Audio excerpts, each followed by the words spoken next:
Hello and welcome to The Hash. I'm Zack Seward. We have all sorts of people who are going to talk about crypto news, why it matters, and plus we have Steve the cat. So it's a good day. Let's. Oh wow, right on cue, Steve. He killing responded. It. Thank you. That was beautiful. That was amazing. Yeah, he's been on punishment for a while. We'll see how he does today. Oh wow, it's good to see him. All right, Jen, start us off. What did Mr. Musk say yesterday? All right. So Elon Musk says he personally owns Bitcoin, Ether, and Dogecoin. And more notably, he revealed that SpaceX holds Bitcoin. So as we know, Tesla, Elon's other company, holds Bitcoin on their balance sheet. But until now, Elon's crypto holdings and those of his other ventures were unknown. He said these are his only significant investments outside of Tesla and SpaceX stock. Earlier this year, we remember he said that Tesla would be accepting Bitcoin as payment. Then that was soon after eliminated, citing environmental concerns. So some things to unpack here. Elon was this big figurehead in the early months of this year. He's been a little quiet over the last month, and now he's popped back up at this conference. Zach, I'm going to pass it right on over to you. What do you make of Elon's comments? Sure. Figurehead syndrome continues. It's spreading. I don't know. This is some interesting people sharing some interesting thoughts. I didn't exactly see. I think the market was actually up a little bit based on some of the comments that were shared yesterday at this conference. A little bit. So it's interesting to see sort of Elon continue to tease, flip flop. I don't know. It's this weird. I don't know. It's just weird relationship between Elon and the Bitcoin fans. So to see him kind of modify and offer some nuance on his views was interesting. But yeah, I don't know. There was a sort of an interesting undertone of like, okay, well, why does this really matter, right? Like, it's not like Tesla payments are gonna be a significant portion of Bitcoin's activity going forward. But to hear Elon talk about crypto in some degree of detail was certainly notable. But it is what it is. That's kind of my take. It is what it is. I'm sticking to it. That's all I got.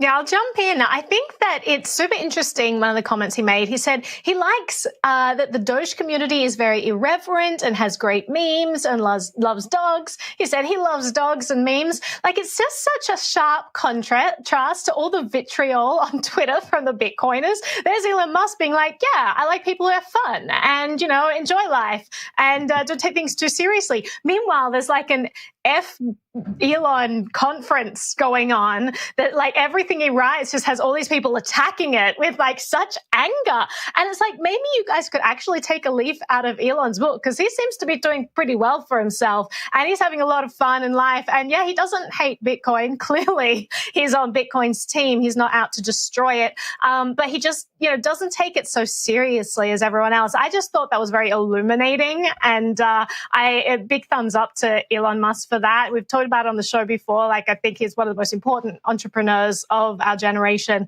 doing some really cool, interesting things, trying to push the needle forward, which is awesome. The other thing, just on your point, Zach, you're absolutely right. This figurehead syndrome, we did see Bitcoin jump at the news. I think it was the largest move since June, which is interesting. And to all the people who say, Bitcoin can't be shut down. This is, unsensible. Well, it is unsensible, but this is something that can't be stopped. Well, it can be throttled. And clearly, even Elon Musk doing a tweet has the ability to affect things there. So imagine if a government comes out and is like, we're banning it completely. We've seen what happened when China does that. It's very clear that that there's a lot of influence on the price of Bitcoin. So yeah, it can't be stopped. That's absolute fact. But it can be slowed down. It can be affected. So don't think that it's completely unaffected by external factors and context. But Ben, I'm going to throw to you, get your thoughts on this.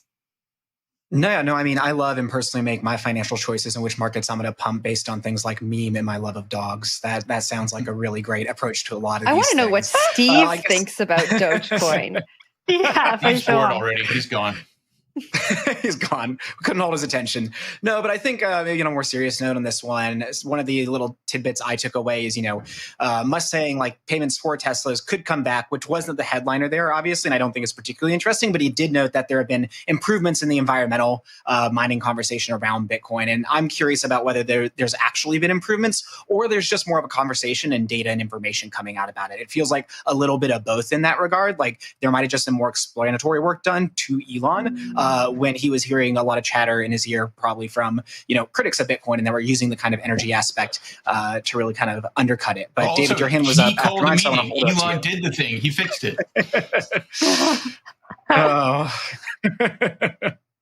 Naomi, Dave, just you're before going we to head add on more to to that. Oh, okay. Go ahead, Jen. I was just going to add that we talk about a mainstream audience and these figureheads. And unfortunately, I think it does take these figureheads talking about some of the concerns in the industry to help the mainstream understand what's going on. In the talk, Elon spoke about inflation and talked about Tesla's bank accounts in Europe. And the negative interest rates, which made me think of you, Naomi. And he kind of unpacked, Bitcoin as a hedge against inflation. So I think for mainstream adoption, there are benefits to having figureheads like Elon at conferences like this one, kind of unpacking the things we talk about every day. But Naomi, I think you had something to add.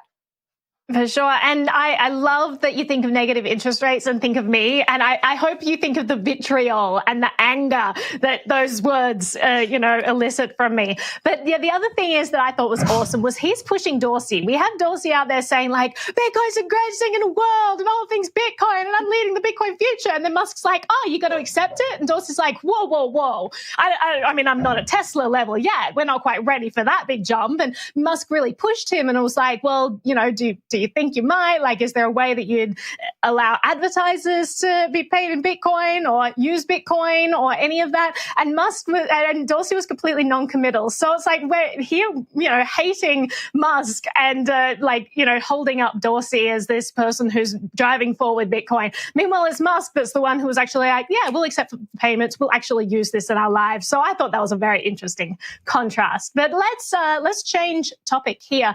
Zach, what have we got next? We are going to the world of remittances, and an interesting little development first reported by Bloomberg that MoneyGram is in talks with the Stellar Development Foundation about a possible acquisition. Now, MoneyGram, this is not the first time it has had a crypto tie-up. Famously, it was related to Ripple, which also focused on cross-border payments. That relationship between MoneyGram and Ripple was spun down in the wake of an SEC lawsuit against XRP as an unregistered security. So MoneyGram now apparently being courted by Stellar, which there's just a lot of richness in this story for the crypto OGs. Jed McCaleb is a former Ripple founder who left Ripple and went on to found Stellar. XLM, which is the native currency of the Stellar blockchain, was initially, I believe, a fork of XRP. So there's all this sort of like interesting kind of M&A trolling kind of going on in the background here. But the big picture, of course, is remittances, right? These newfangled remittance crypto projects looking to sort of take the torch from some of these big existing players in the remittance space in what could be really interesting should this deal come to pass. I'm going to throw this to David just for some of that historical perspective. This one stood out as kind of funny to me. I'd be curious if you shared that view. Yeah, I definitely find it interesting. And I guess the thing that plays my mind goes immediately, and this is probably more positive than the fact support, but you could consider it a case of the innovator's dilemma. If you're first through the door, you get the attention and the scrutiny, and that certainly was the case with Ripple, at least in terms of something at the scale that they were doing and as a fairly above board company. I'm not super familiar with the differences of Stellar's plans or technology to Ripple's. But it's interesting to think about. Ripple had this deal with MoneyGram at a time when I'm sure they still had tons of money, but maybe not enough to actually buy the company. And Stellar at a later stage of the crypto cycle overall, it's not as big as XRP even right now, I believe, but they all of a sudden have the amount of capital that they need, not just to ink a deal, but to actually buy outright money services business like MoneyGram, which, among other things, I'm sure has a lot of valuable licenses in place and things that are going to be to the advantage of Stellar versus XRP. So by being second, they actually got perhaps a little bit of an advantage just based on circumstantial evidence. So I find that interesting. Yeah, it could be really interesting. I mean, just you mentioned sort of the boots on the ground and the infrastructure, and if a blockchain upstart were able to take over that infrastructure, it could be really transformative for people who rely on cross-border remittances. MoneyGram has retail outlets. MoneyGram has, I think, a good number of retail outlets or partnerships. I'm not entirely sure, but they have storefronts, so that's pretty valuable too. Sorry, Naomi wanted to say something. Naomi. Yeah, I was just going to say that I think that you're right. The licenses probably play a huge part of this, and that's what the acquisition may be most interesting to them for. And I think, it may part be the brand. And as you said, they have a lot of outlets and they have that name recognition, but licenses probably also plays a big part. And it reminds me of the topic we covered last week when we're talking about Sam Bankman-Fried, where he's like, yeah, maybe in my future that I'll just buy out one of these Wall Street players. And it does seem like the crypto space is getting so large that it is starting to take over a lot of these payment infrastructure places that go along traditional payment rails. And I just find that really interesting, that they're not trying to convince them anymore. They're just like, we're going to buy you. They don't need to try and vie for these partnerships and get a good deal and see if they can use their rails for their advantage. They're like, well, we're just going to buy you and, we'll let you keep doing what you're going to doing maybe, but we'll see. I just think that's kind of cool. But Ben, I'm going to throw to you. Yeah. I feel a little bit in looking at this, obviously there's some remittance revenge going on here in terms of, the animosity between these two companies, just sort of historically. But to my mind, we've talked about MoneyGram a lot and sort of the positionality it's been in, and it's kind of pole position in a lot of ways around a lot of different remittances. And we've seen some success with crypto, I feel like, in smaller different companies or in more regional kind of markets. That being said, and maybe this is ignorance on my part, but I feel like, sort of the supply chain transparency demand that we talked about on the last show, remittances are kind of a part of that conversation too, in the sense of it's been sort of this shining beacon of what crypto could do, but it's really not gotten there yet. And this MoneyGram thing is just reminding me of that. And so I wonder if we're just going to see this kind of thing keep going back and forth, or if there's really going to be anything sort of delivered as a result of this. I don't know. I'm just seeing comparisons there because I just haven't seen a whole lot of traction in the space on the scale of something like MoneyGram, even if the promise is there. I think eventually, Ben. MoneyGram. I'm sorry, Jen, go ahead. Go for it, David. No, go for it. Well, I was just going to say the other interesting thing about MoneyGram is that they're a remittance business, so a lot of their customers are, lower income, and so if you're a Stellar, maybe that gets you looking at offering other services as part of that network, including maybe banking. So speaking of things that have been on the horizon but not come to pass, maybe they're going to bank the unbanked. Who knows? Anything's possible. Sorry, Jen, go ahead.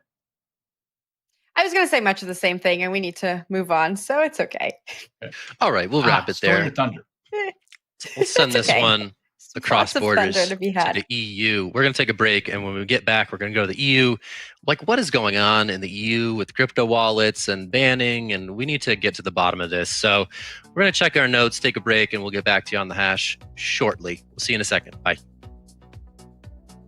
CoinDesk Indexes, the market standard for crypto assets since 2014. Our trusted data powers billions in publicly traded funds. CoinDesk Indexes are the standard used by institutions, and they're the key for investors looking to understand and access crypto markets. CoinDesk Bitcoin Price Index, XBX, has been instrumental to Grayscale, enabling investors around the world to access Bitcoin through a regulated, familiar product. CoinDesk Indexes enabled the early adopters to build crypto investment vehicles, and they're already trusted by a new generation of global investors. Welcome back to The Hash, everyone. We're going to start off by talking about what's going on in Russia at the moment. So apparently the central bank doesn't want crypto ETFs in the country, on the country's capital markets. They said that exchanges there, stock exchanges, should not list investment products related to cryptocurrency prices. They listed a whole bunch of things that entails. So like securities, such as ETFs that provide payments based on prices of cryptocurrencies, any digital assets issued abroad, cryptocurrency cryptocurrency price indexes, crypto derivatives, securities issued by cryptocurrency-related funds. There's a whole bunch of things that Russia doesn't want on their markets. It's super interesting to dive into this. I mean, their reasoning for this, they said that the ruling is designed to prevent retail investors getting access to products they may not understand. It's a very, very patronizing way of explaining that, which I'll dive into in a second, but I want to throw to the group to start off with. Zack, what are your thoughts on this announcement? Does this surprise you at all? Yeah, that crypto ETPs are lightning rod is really interesting, especially in Europe. Like there's a lot of European regulators who have really gone all in on crypto ETPs. There's all sorts of exotic crypto ETPs trading on the Swiss stock market as we speak. So to hear that, that's not the case over in Russia, that they think this stuff is deleterious to their financial system, quite interesting, because we've seen a lot of Bitcoin ETFs, Bitcoin ETPs. There's like a Cardano ETP. There's like a Polkadot ETP. Europe has really been leading the charge on giving investors access to this asset class, again, not by investing directly in these tokens, but by investing in vehicles that they can put in their retirement account and track the ebbs and flows of the crypto market. So the fact that we're hearing a dissenting opinion in really strong terms from Russia seems really interesting to me, when a lot of its neighbors in Europe are indeed leading the charge on getting crypto ETPs to market. So that's the thing that stands out to me. But Jen, I'm curious for your take. It's crazy to me when regulators say that their only motivation is to protect retail investors because they just can't understand the technology for themselves, when the regulators have proven time and time again that they actually don't understand the technology. And so when I read these stories, it just makes me frustrated. That said, Russians can get exposure to crypto in other ways. But yeah, Naomi, I know that you probably have more to build on off of that. So I'll kick it back to you. Yeah, for sure. I mean, if we think about how traditional financial infrastructure is structured, right? The controls on the movement of money are so supreme. They're epic. Like, if you try moving money from one country to another, if you, like, as a foreigner in the United States, I can tell you it's very difficult to move money from country to country. And that's between two countries that like each other and try to make it as easy as possible. And it's still really, really difficult, right? Countries really make it hard to get capital, to allow capital to leave the country. And why do they do that? Well, because they can do whatever they want to the money supply. They can debase it as much as they want. And the people in the country really have no recourse. They can't get their money out. They can't really do much with their money without the permission of the government first. What cryptocurrency represents is an escape. So if they start doing something with the money, suddenly there's this alternative where capital can absolutely fly to this alternative. I think governments are terrified of it. We've seen in the past, I mean, huge volatility with the ruble. We've talked about volatility in crypto, but you have fiat monies that are just as volatile. Ruble has been quite volatile historically. And so, I do think that they are worried about the ability for normal people to just have their money leave. I think that poses a systemic risk for their money supply. And so they're really starting to realize that. So I agree with you, Jen, that I think all of this, we're protecting them. I think it's all just a cover for them being quite worried about this freedom of money across borders that cryptocurrency facilitates. But David, I'll throw to you. Yeah, just to sort of fill in the underlying reality that you're talking about, Naomi, which is that, Russia is an authoritarian dictatorship, arguably even more repressive than China. And hilariously, it's also the home ground for a huge number of very professionalized crypto scams and also hackers. And so there are all kinds of contradictions. I mean, you can't take this at face value in any possible sense because, Russia structurally is kind of a nation riddled with corruption. And so this idea that this control is for honest citizens is just nonsensical.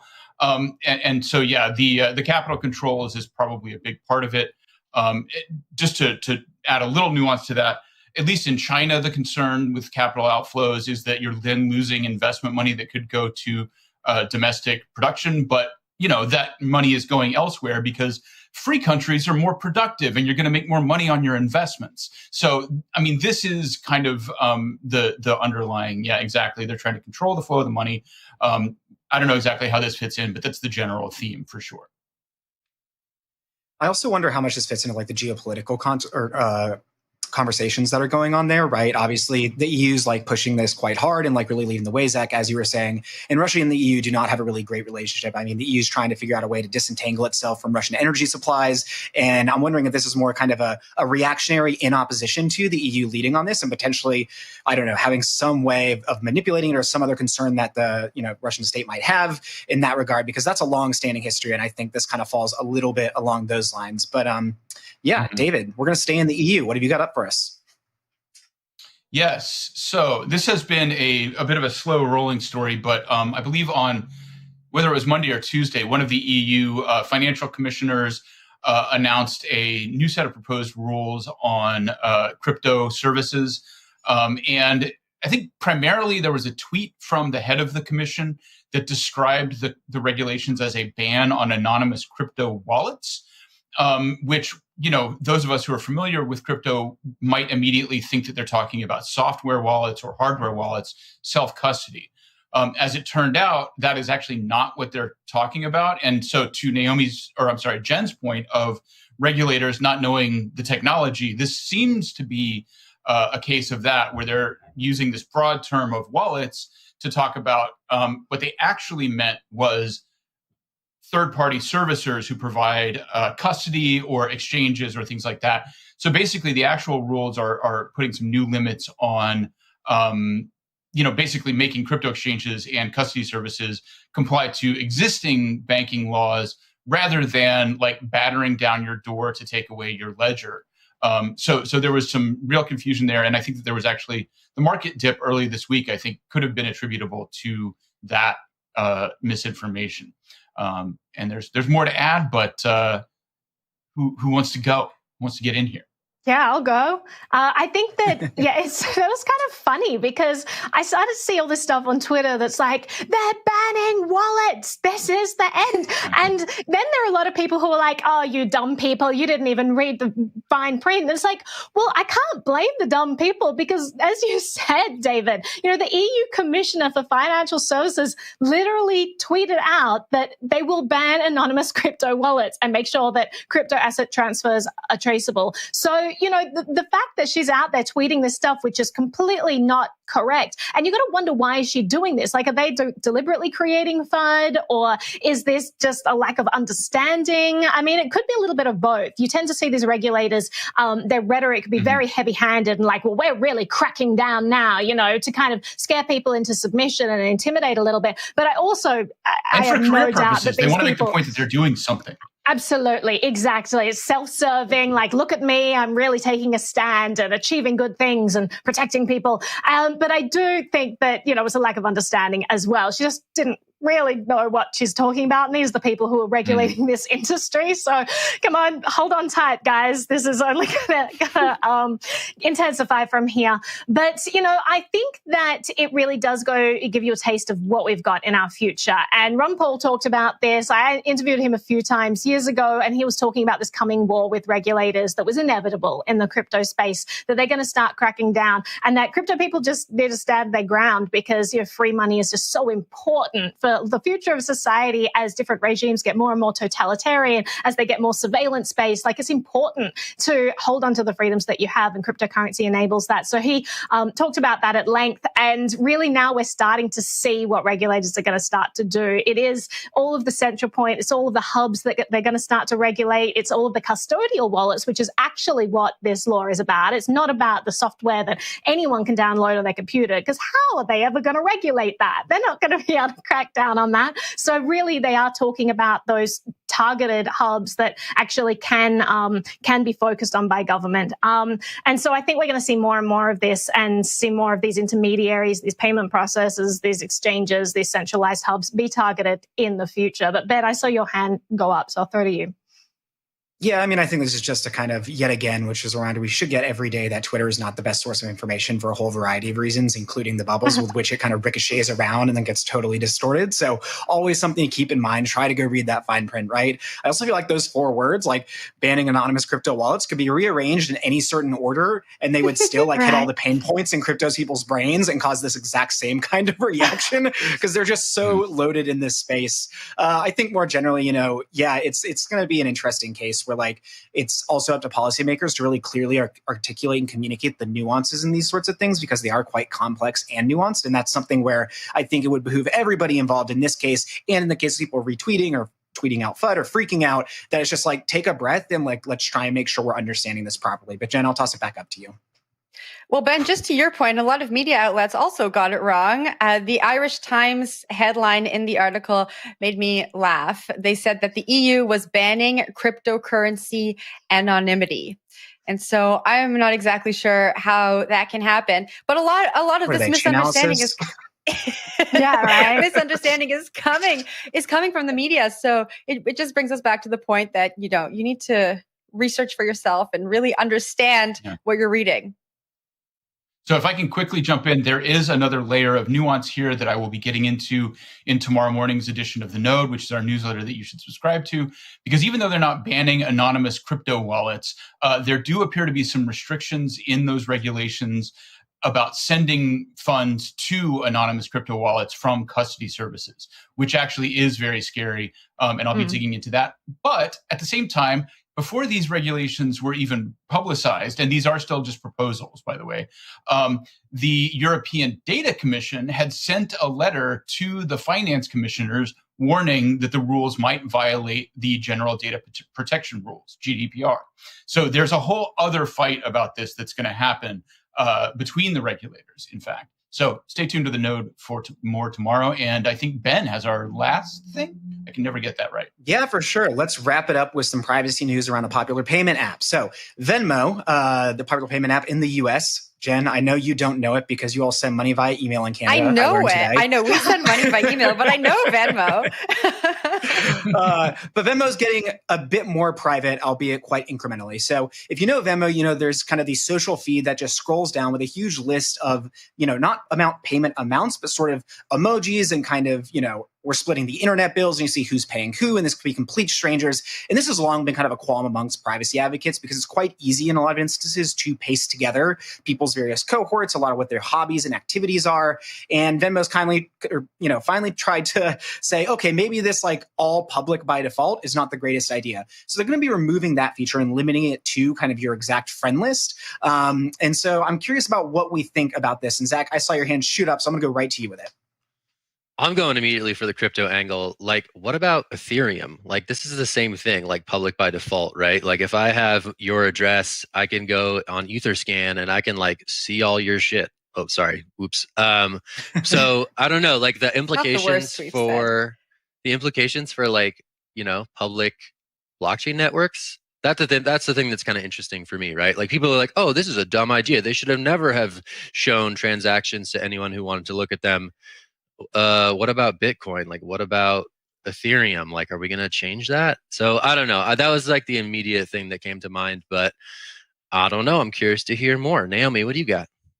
Yeah, I will just reiterate, this is why privacy coins and privacy on existing blockchains is so important. You're already seeing a bunch of blockchains roll out like, ZK snarks or ZK rollups, whatever. On Ethereum, Tezos, they're exploring this. Different chains are realizing that they need a privacy layer. You've got, Bitcoin and Lightning Network, different teams are experimenting with that too, but it needs to hurry up.